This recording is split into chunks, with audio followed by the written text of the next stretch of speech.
I'm Tim Draper, and I invest in big ideas before they become the next big thing. I invested in Tesla, SpaceX, Twitch, all when they were just a sparkle in that entrepreneur's eye. This season, I'm traveling the globe to find game-changing entrepreneurs with world-transforming ideas. I'll bring these visionary innovators to Hero City in the heart of Silicon Valley, where they'll compete for $1 million investment. Here is the twist. You, the viewers, can vote for your favorite entrepreneurs and help them secure a spot in the finale. Who will rise to the challenge and secure the funding to turn their dreams into reality? Let's find out together on Season 7 of...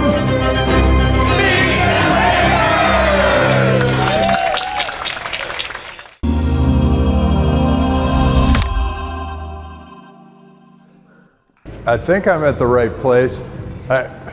There's this ladder to get up to it's supposed to be on the second floor. Oh, why don't I try the stairs?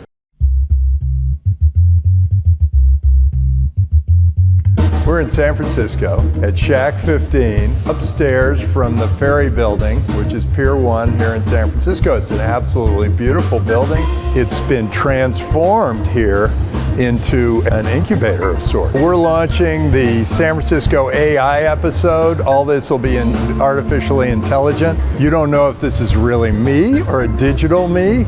Can't wait to see these entrepreneurs. We're going to get 4 AI entrepreneurs. Great day for Meet the Drapers episode.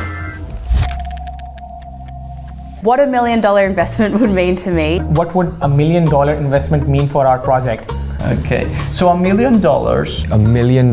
It's probably more than we are thinking of raising right now. Yeah. The really tricky thing for us right now is we're not building fast enough. We've invested almost nothing in marketing, and just sales has been, again, ourselves. When people see and understand what we've built, everyone wants to bring it to their company. As you know, working with AI is cool and everything, but it's quite expensive. Without having to worry about any of the financials, we can just really focus on what we really love.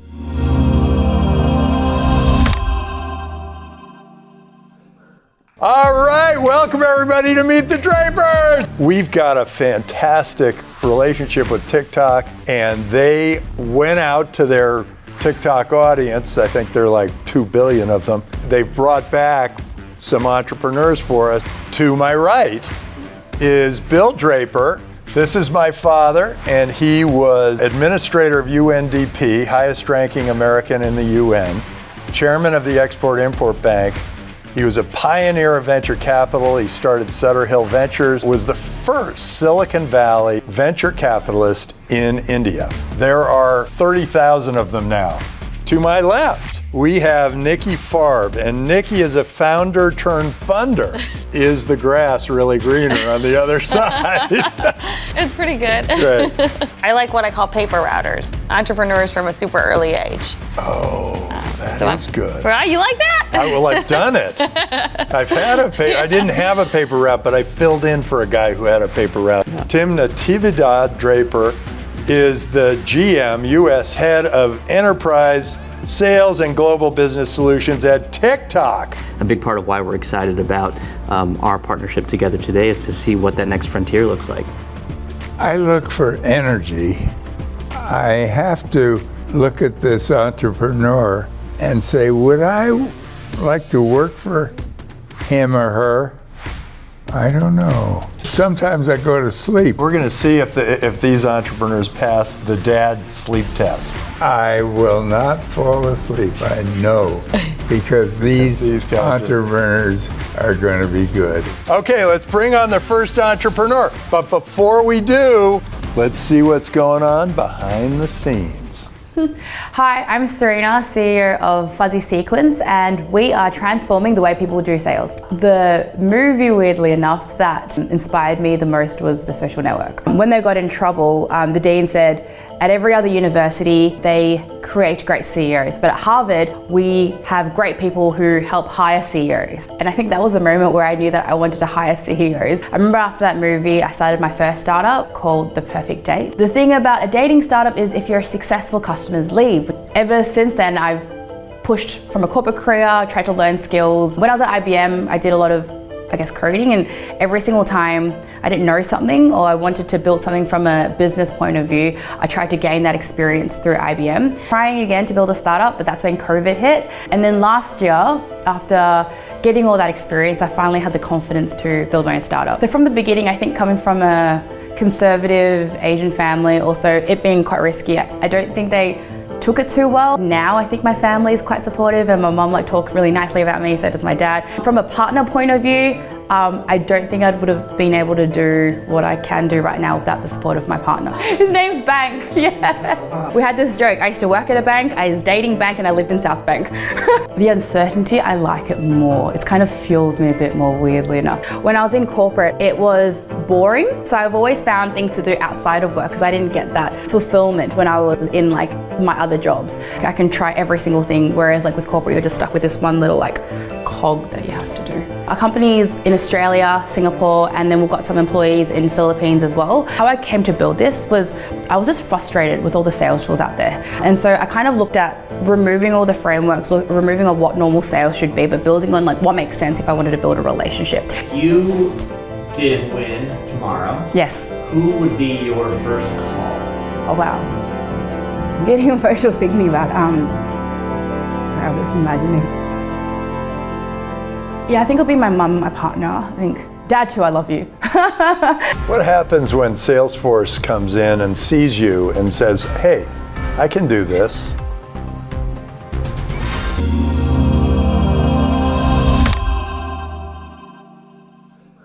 Oh, it's beautiful. I think it's pretty breathtaking, actually. It's better than what you see on TV and in the movies culturally.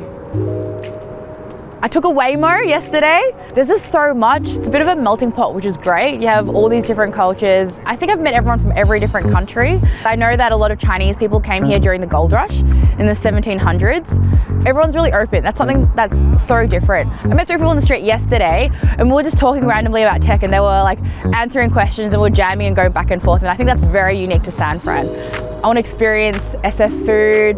Oh, I want to try In-N-Out Burger. That's probably one of the things I want to try. Riding a scooter and trying that. I've never tried that before as well. It's illegal in Singapore. In Australia, you can't do it outside of the city. When we came into this side town, it was all this greenery and super lush. And it was just beautiful just to get out of the city and it felt like you're in nature in such a short amount of time.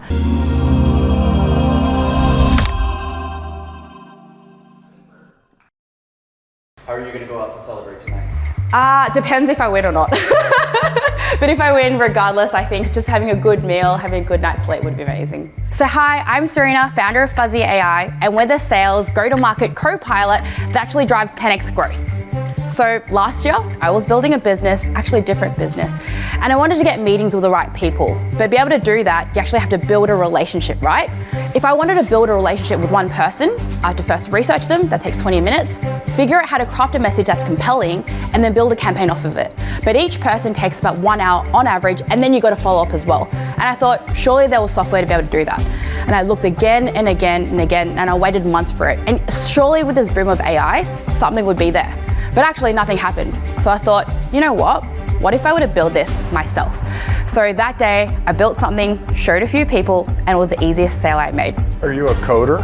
I am a little bit of a coder as well. I studied IT in uni. One of the other things that I looked at was sales seems like such a convoluted space. And so I thought I'd do a bit of digging. And I found that 28% of time for salespeople is only spent on meetings, which means 72% of time is spent on all the admin work. And so I thought, okay, what is the opportunity there? People are spending $1,000 per month on sales tools, and what's worse, enterprise teams are spending $1.3 million just to land the first customer. Isn't that $1,000 just really Salesforce? No, that's just the CRM. What we're trying to do is do the hardest thing. We're trying to get you the first meeting. And so we're revolutionizing this and we're actually changing the way sales operates. Instead of using all these different tools, you can use us and we've added a bit more as well.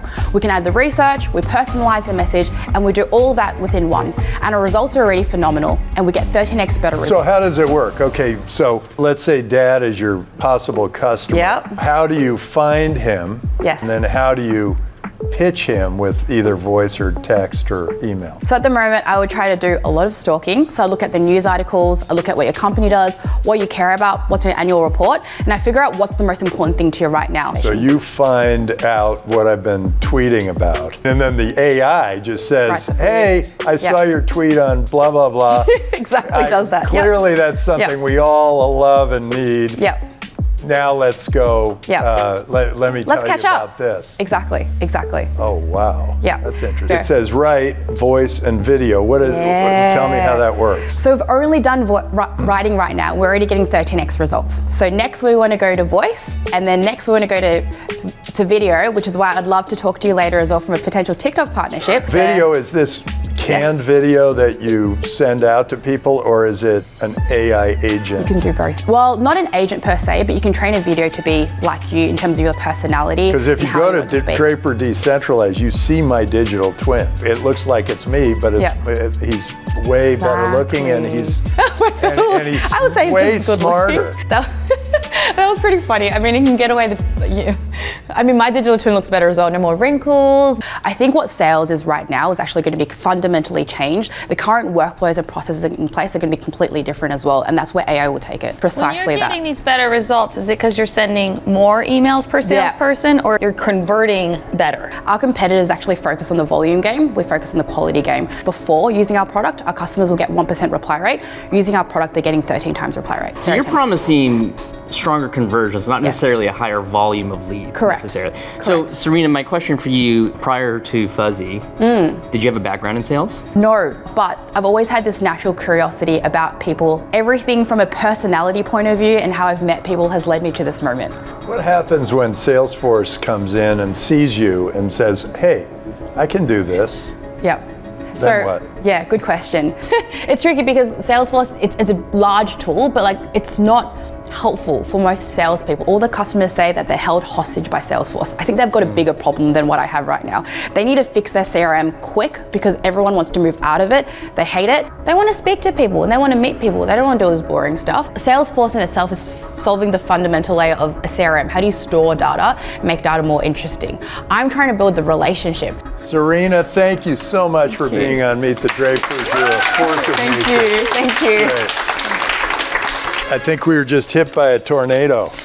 I love it when we have a conversation because I can talk about the product as opposed to a pitch then question. I actually didn't get through all my slides either, so hopefully I was able to describe what we do in a succinct and meaningful way. Dad, what'd you think? I liked her very much. She could do it if there's very little competition. I got to ask her her first dollar earned in the dressing room. What was her first dollar? She was arbitraging, buying popsicles with her Chinese New Year money. And selling them? And selling them, yeah. I do think she's got the sauce. If there's someone to build it and win those customers, it felt like it could be her. I liked her. I thought she was full of beans. I mean, that was a tornado that just hit Meet the Drapers. And I was thinking, wow, she's already making sales 2 months in. But as a venture capitalist, a salesperson is a little bit dangerous. If they're really good at selling it and they think you're the customer, then they keep coming back for more money instead of going out to the real customers. Let's hear from our next entrepreneur. But before we do, let's see what's going on behind the scenes. But you know, if you look behind the scenes, you see the Bay Bridge. I don't know what's going on back there. Traffic, I think. Is it your first project together? How did this come about? Oh, it's a fun story. We go back together since about 2009, I guess. Yeah. We did our high school together, university together, first job together. We ran away from that first job together. One startup, second startup, third startup. We wanted to do something more cool. In those days in Pakistan, most jobs were like either web development or app development. We were lucky to land a client. It was autonomous car software development in Pakistan. It was quite something when we started it. We had a good run on that, and eventually we pivoted towards more generic AI and embedded software development. Particularly with Qazi AI, it's more of a personal story. We are in litigation for about 2 years now. We were told by the lawyers that it will be resolved in 2 months, maybe 4 months tops, and we're like, let's go for it. We felt that the law is on our side. It's 2 years and it's still unresolved. We are entrepreneurs, so why not try to solve this, right? People don't know about legal rights. They don't know how to navigate legal formalities, how courts work, and all of these thoughts basically converged onto this idea. I had full support from my family, but yes, I got this a lot from other people. What are you doing? You're dropping a secure job with possible post-pension benefits and whatnot. We knew that we have to do this. We need to do something exciting. We can't keep on doing something we don't like for next 40 years maybe. We want to do something that we like. People, when they have a problem, they think twice or maybe 10 times before going to the legal system that who will draft the petition, will the lawyer turn out to be a turncoat. So basically we are trying to cater to all three segments: the government/judiciary, the law firms, and the citizens. I fundamentally believe that the core system that needs to be fixed in any country is the access to justice and the determination of justice, that the justice should be served. I fundamentally believe that. If you fix this, you can fix almost everything.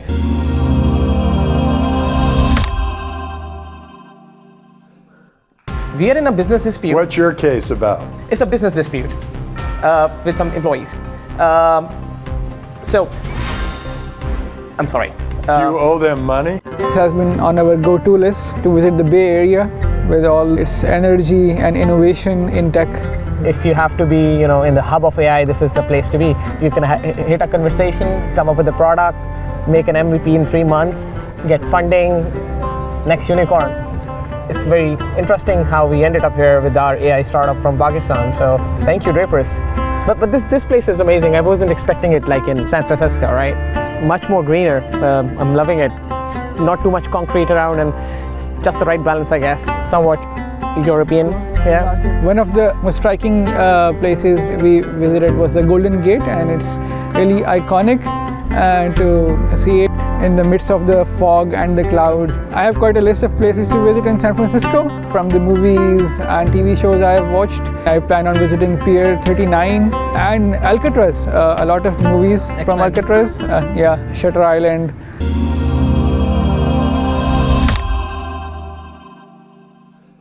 So it was like, our first major VC pitch.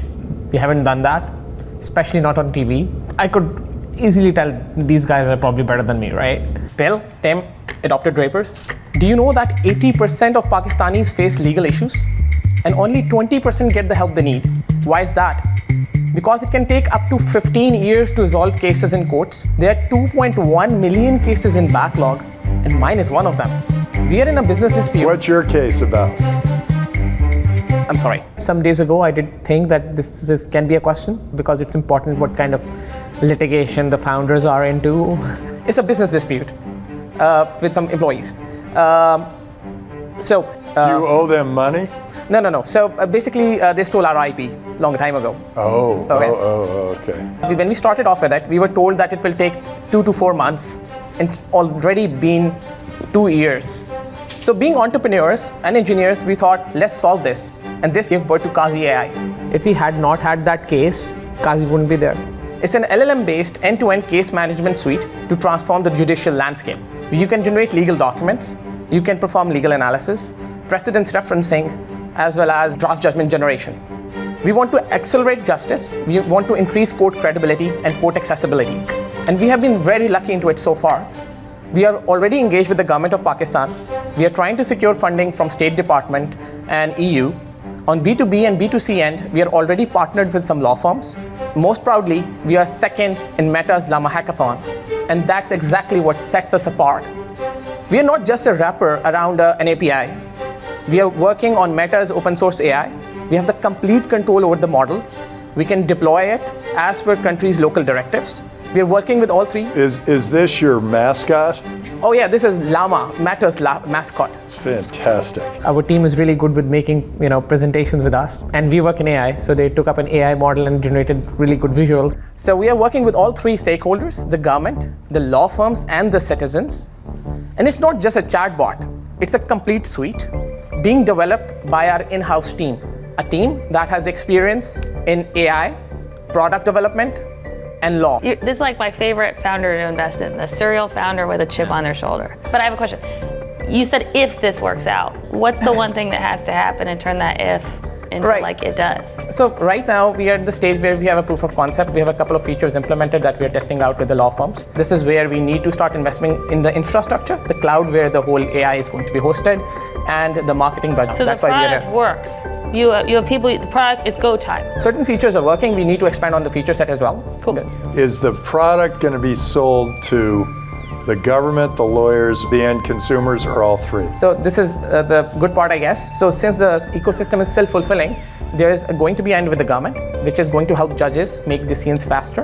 There's going to be a certain end of the software that is going to be with the law firms. And finally, the citizen end, which is like what I'm most passionate about as well, being there, done that, to understand where do you stand. If you have a contract with your landlord and he's not painting the building again, can you get help? Is there a contract? Can you move to another country easily, or is it like, we know the Pakistani law, we don't know these other laws? This system can work well everywhere where is this Anglo-Saxon legal system. Pakistan has the Anglo-Saxon legal system? Yes, Okay. and so there are many other countries. So only the Pakistani market is around $50 million, and we can easily translate it to India, Sri Lanka, Philippines, etc. as well. I'll tell you what I love about this, the increased court accessibility. There's a lot of vague ambiguity about what the laws actually are. And so is there an opportunity for Qazi to actually help own a more democratized or easily accessible record of how certain cases might be evaluated in the court of law, and can that information scale? Yes, exactly. So one of the challenges in all of these countries is that, for example, in Pakistan, the courts are not completely digitized. So whenever you need to access some court file, which is open record per se, and everyone should have access to it, there's no simple way to do it. Through our system, you will have access to all of these cases, how they were resolved, what were the outcomes, etc. I've been to Pakistan, and I'm not sure they speak English there. So these guys do. So you're right. He said that he has been to Pakistan and people don't speak English. In terms of courts, high courts and above are in English. That's the official language. Yeah, a lot of people speak English there now. Yeah. We have been a British colony, right? So, I wouldn't imagine pitching to Bill ever if it wasn't for Meet the Drapers. So I would put it like this: the national language is Urdu, but the official language is English. I see. Terrific. Aadil, Danyial, Lovely thank you meeting for you. being on Meet the Drapers. Thank you. Thank you. Terrific. Great, thanks. Were you guys nervous? Yeah. So I would say nervous, excitement, and oscillating like this between. Dad, what'd you think? Language is a problem. If language weren't a barrier, what would you think? I think they're pretty exciting. There's so much knowledge that lives in those past court documents. So if they can find a way to summarize that and help people know if they have a chance in their case, that seems pretty cool. I'm kind of thinking that the courts should be all done by AI. It would be instantaneous. You have a fight, you have a decision, it's done. Maybe even more fair, more judicious, fair. Right? Oh yeah, it would be very fair. Yeah. And then you just kind of go, oh, okay, that's what the machine said. What if companies wrote into their contract, instead of, how you say, well, the first line of defense is arbitrage. Yeah. But what if the first line of defense is AI judgment? Then you don't actually need the help of the government. That's a much less expensive. Faster resolution time as well, yeah. Yeah, and fast resolution is more important than anything. Yeah. The suggestion was basically we can have Qazi AI mediate for them. I think it's great. It has multiple benefits. First being that you don't have to wait for the courts. You don't have to be in that long line of resolution. And number two, you can have a very unbiased judgment. Third, it's good business case for us, so I love it.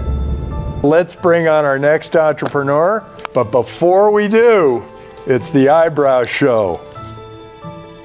Let's see what's going on behind the scenes. What we do is use AI and kindness to help every single person bring their very best every single day. So we have a platform to encourage and enable the intentional practice of kindness, because kindness is like a muscle, and the more that you work it, the more that it becomes a habit. So I was born and raised in Colombia. I worked in finance all the way to chief economist and head of strategy at a major asset management firm. And there I was like, what am I doing with my life? What's my impact in the world? And I didn't have a good answer. My background's in brand and in marketing, but I always say my passion is helping people be happy. not just at work, but in life. And when Daniel came to me with the idea for Kindworks, I started diving into the research on kindness. And I'm like, this is what I have been preaching my whole life and career. We want to bring a transformation to the world that changes how people live and work every single day, impacting positively the life of 1 billion people. That's our real definition of being billionaires at Kindworks. Not every act of kindness works for every person, or not the same frequency or the time to do an act of kindness works for every person. That's where the AI and the data we have is really powerful, giving them the right act of kindness at the right time with the right frequency. It took 1 year for my mom to finally say, oh, now I understand what you're doing. And it took my dad until, wow, what you can do is really transformational and huge. And that connects with, an 11% decrease in absenteeism that we've created and measured and attributed to Kindworks. That connects with a boost of 6% of productivity. When I had the opportunity to work with Kindworks and started as an advisor, and then I was like, I have to do this. This is it. So I and quite a few others in the room feel that we are very kind. You are. You absolutely are. So why do we need help?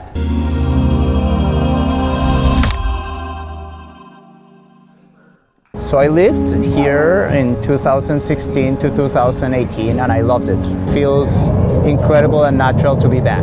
When you're here, you're actually like sitting and having coffee next to someone who has done something so impactful that you can see has truly changed the world. The movement we're building to use AI to change the world for the better should have a spot in the Bay Area, which is emerging here in Cerebral Valley, as they call it. AI takes a lot of creativity, and like you can just see the creativity coming out in the neighborhood. It's the art on the walls, in the coffee shops, in the conversations, and the people. That underlying creativity, I think, is what is going to make AI what it is. I think the culture of taking risks, moving innovation to the next level, building and changing the world is something that is very unique in the DNA of culture here, and it's something that I learned that changed my life when I lived here. The Blue Angels are extremely impressive.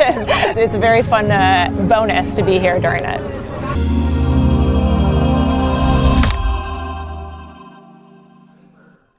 We are here to talk kindness. Think about the last time you did something kind. Maybe it was feedback you gave to a startup that helped. Science shows that these acts boost your mood, reduce stress, and is one of the most powerful tools we humans have to be at our best. At Kindworks, we inspire that feeling every day. We help people bring their very best, starting at the workplace. The way we're working and living is completely broken. People are burnt out and stressed out, and this has massive costs in productivity and well-being. Our data shows that when people do these acts of kindness, there's connectedness, there's impact. And when that happens, sales go up. Boom, productivity goes up. Also, absenteeism comes down. Kindness is so much more than being nice. It's sincerity in the hard conversations, it's the hard feedback you guys give. It's gratitude, and so much more. So Kindworks is a platform to encourage and enable this kindness at scale. Benny is a friendly AI agent who shares personalized kindness exercises through WhatsApp, Slack, Microsoft Teams, and you can shuffle the exercises and respond. And it's all gamified to incentivize your kindness journey.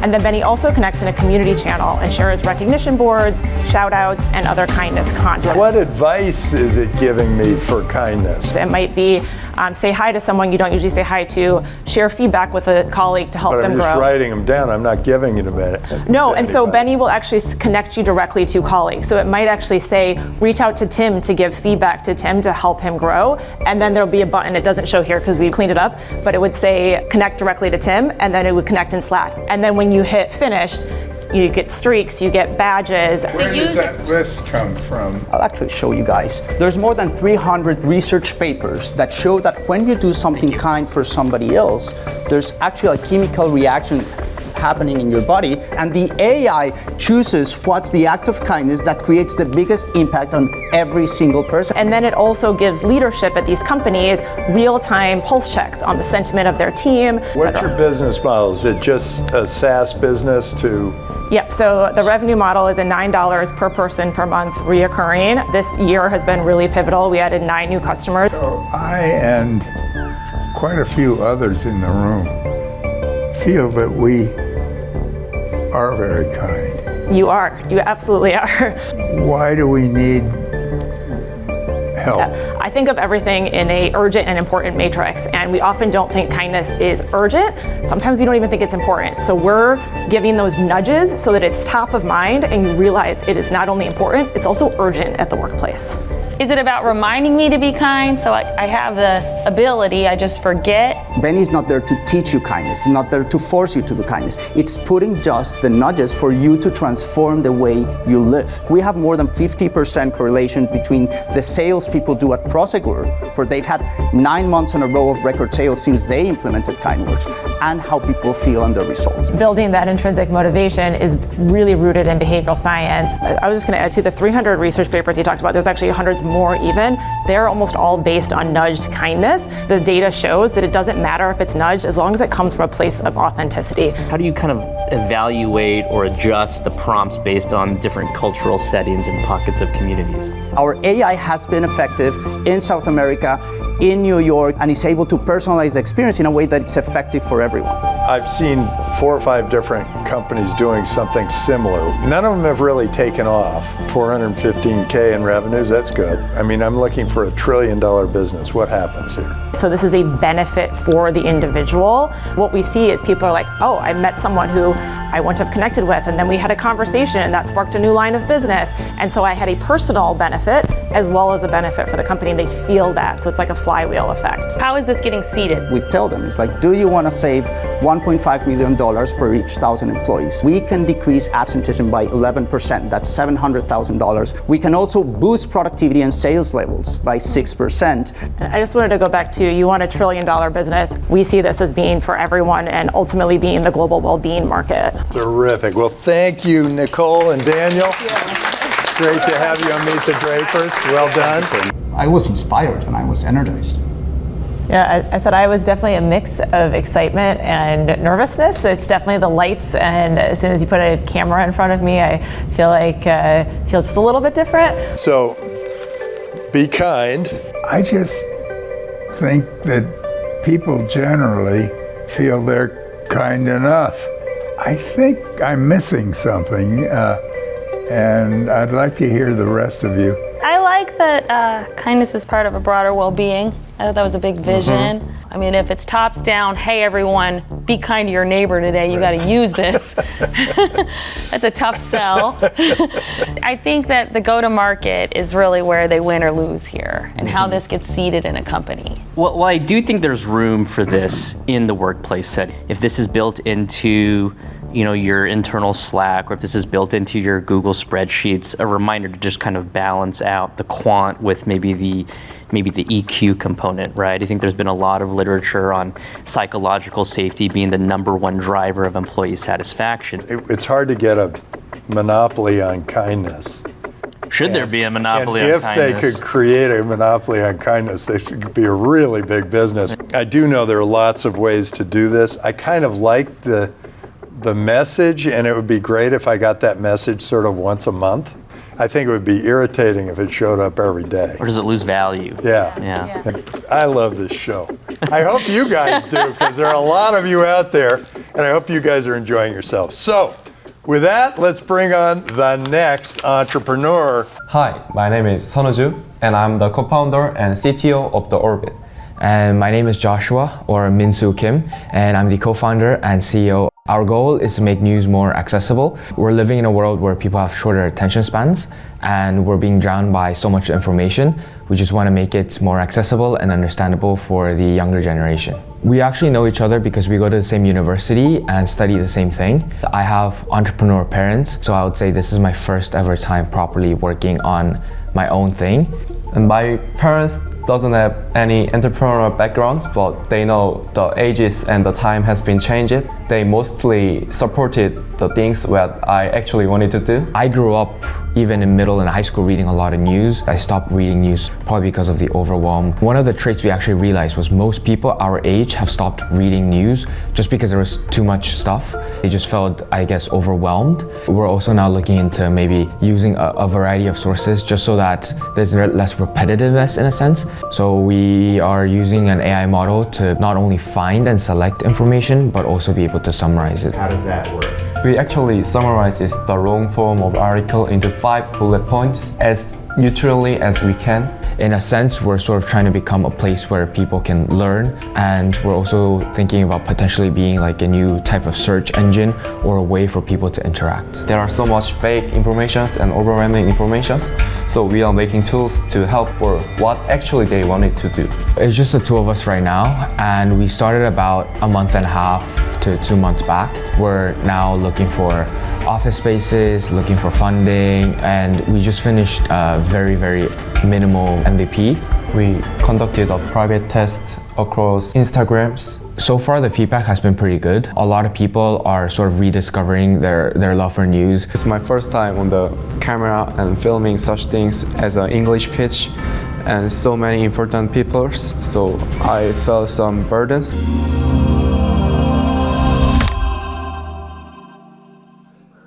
We're here to the Bay Bridge, which connects the Treasure Island and the San Francisco. And we're near Shack 15 where we're doing our main shoots. So far I love it. It's a very vibrant city and the weather so far has been perfect. One thing I really want to do is go on a redwood hike. I've heard it's really nice. The national parks here, I've heard great things about it. It would be nice to rent some bicycles and just bike around the city like the local as well. And also we'll eat many delicious foods. While I'm heading to here, I see there's some highway signs of the startup, so we thought I want to be in there too. It's very different from what we're used to back in Seoul, but because I was grown up in an international environment, I think it still quite resembles what I'm used to with a vibrant community. I see a diversity here with different ideas, different perspectives, and different cultures all combined. Back in Seoul, it's just Koreans and one culture. And it's such the city of America. Yeah. Tim, I wanted to ask you a question. Do you actually remember me? Back in 2018, when I was 14 years old, I came up with an idea for a phone case, and I actually reached out to you asking for $1 million. What was the phone case? What was special about it? It was basically a shock resistant, so even if you drop your phone like 1,000 of times, it was supposed to not crack. And I reached out to you about that. You were 14. Then I would remember, right? Yeah. Yeah, I hope I was kind. The fact that he actually rang a bell and he sort of remembered it really surprised me. You might not remember as well, and that's because we're living in a world where information overflows every day, which is one of the most key problems in modern society. What actually reaches out to you is very limited and often cluttered with low quality content. Specifically, news. News is an area that hasn't seen change in the last decade despite changes in consumer behavior. People are craving for neutral and high quality news to help them understand better. That's where ORBT comes in. ORBT curates 10 most interesting and relevant news per day, delivering equally to everyone. Who chooses what 10 are the most relevant? I mean, I don't think I'd be interested in any of these. So basically we have our AI model that picks out based on an individual. So we learn the individual and curate based on different topics. We test it out with politics. The US presidential elections are going on, and we wanted to see with so much noise if it could actually maintain neutrality. That's a summary of article Meet the Drapers. And pretty cool, right? So this is not just about giving users news clips, but actually giving information synthesis and summarization? Right. We're not only providing them news, we're actually getting people to fill out like a short Q&A right after to read the next news. If they don't fill it out, they can't move on. It allows us to build our own unique database of basically labeled data that we can use to train NLPs or large language models in the near future. Why is this better than those things that are already out here? In the near future, we hope to create our own standard of being able to tell whether something is fake, and we hope that with these labeled data, we're able to tell the difference, and we're hoping to work with other different AI companies to actually bring this. What are your sources? Right now, we had a meeting with Reuters, and we're reaching out to way more different media outlets to expand our reach. How many users do you have and what's your path to monetization? We actually don't have any users right now because we're pre-revenue and pre-launch. We did private testing. You haven't launched yet? Yeah, we're thinking two ways, one of which are basically advertisements that are related to the articles you read. The other is that we're actually able to sell these labeled data into companies like OpenAI or all these type of different companies. I'll just say this, I've sold an ad or two in my lifetime. You've gotten a user. A lot of them. And user. there's a sensitivity to putting your brand logo up next to news. You might want to think about what is the type of content that a brand would feel comfortable having their logo up against. Is it news talking about the war and conflict in the Middle East? Or is it other types of content that might be more brand safe? When we talk about news articles, we weren't necessarily talking only about politics or things like war. We're talking about fun articles as well that Tim was talking about as well, like soccer, or things that people would actually enjoy reading. Instead of just synthesizing and AI-ifying the news that's out there, is there a way that you could decentralize it? When we select articles, it depends on if you're interested in startups, then it will be curated to interesting startups and what's actually happening around the world about startups and different changes and technological shifts instead of just, in some senses, gibberish. I think this is just the start of our journey and we continuously grow and develop together as a team. Thanks for being on Meet the Drapers. Great to see you too. Not only were we able to pitch, but we felt like we had a meaningful conversation and got a lot of feedback on it as well. Yeah, so I think we expressed our generation's power and the enthusiasm well. Tim, why don't we start with you? Well, it's early. This is, I'd say, closer to an idea than a company. And I think there's a lot of news aggregators like this, and the concept that comes to my mind is the filter bubble, right? The more that we see technology give us more of what we want or have already seen, I actually think there's room to experiment on the opposite end of that spectrum, which is, as you say, decentralization, or I call it discovery, right? Can they use their technology and the AI application to bring maybe the opposing view on our particular news topic, rather than continuing to feed through the same filter bubble?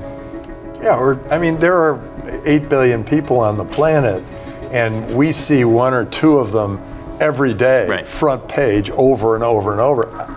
That, I don't care. Yeah. Look, I like that they pitched you when they were 14. I know. You told me you like the paperboy guy. I like those paper routers. You know, these news orgs want to get paid.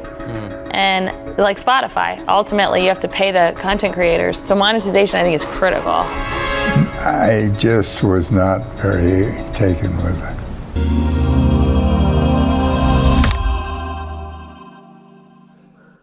Now we've got to decide, all of us. But here's the thing, don't worry, there's no pressure on you. It's all in the crystal ball. So all of you out in TV land, look into the crystal ball, send your vibe as to which one of these four you really liked. Dad, do you have a favorite? I'm a little fuzzy, so I can't quite remember, but I like fuzzy. Nikki, what do you think? I'm torn. What's your choice? But because we're going for trillion-dollar outcomes, I think kindness has the biggest vision. Tim, what do you think? You know, I'm with Nikki here. Kindness. They're answering and exploring questions that I know a lot of business leaders have questions about, which is employee engagement, employee retention. There's a good runway there. I was sort of a Qazi guy. Oh. We're going to have to go to the crystal ball. Why don't we bring up all the entrepreneurs? Are you guys sending your vibes? I'm not seeing vibes. Okay, there. Oh my God. It's Qazi. Qazi, you move forward. Congratulations. I think this gives us a lot of credibility. We probably will get some sort of funding that we are looking for to take it to the next step. It also gives us the credibility in front of our clients in Pakistan, especially the government. Vote for us because we want to change the way people build relationships. We don't want people to spend time on admin. We want people to meet people and actually have great friends and relationships on the back of it. You're not only voting for a startup or a business plan or an opportunity or however you want. It's being part of a transformation for a kinder, more authentic, sincere world for everybody. I think the viewers should vote us back because we're just a month and a half in of actually starting this business. I think by the time viewers watch us, we would have been way more developed with actual products that people can use.